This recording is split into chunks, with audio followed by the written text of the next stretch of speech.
আসসালামু আলাইকুম দর্শক মণ্ডলী, পরম করুণাময় মহান আল্লাহ তাআলার নামে শুরু করছি। ভাই এবার ভোট আপনি কিসে দিবেন ভাই?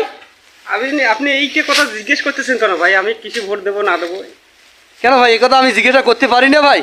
না না। আচ্ছা ভাই, আচ্ছা আপনার এই একটা ভোট তো দরকার ভাই।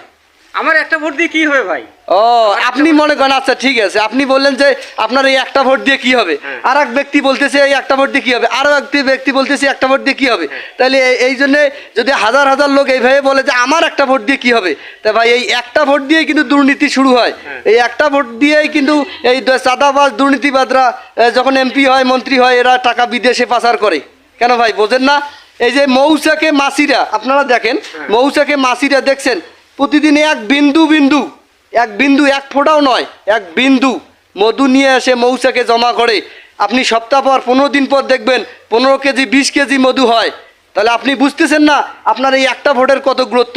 এক ফোঁটা মধু যদি মাসি আনতে সে 7 দিন বা 15 দিনের মধ্যে 15 কেজি করতে পায়, আর আপনি বললেন যে আপনার একটা ভোট দিয়ে কি হবে।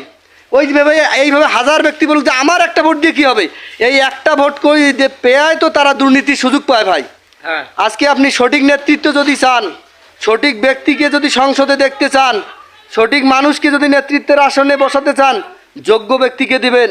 সহি সালামতে যারা দিনের কাজ করে, যারা সৎ, যারা দুর্নীতিবাজ নয়, যারা নীতির ঊর্ধ্বে নয়, যেটা দিলে আপনার সন্তান, আপনার পরিবার, আপনার দেশ সুন্দর থাকবে, টাকা বিদেশে পাচার হবে না, আপনি তাকেই ভোটটা দিবেন। এই আপনার একটা ভোট।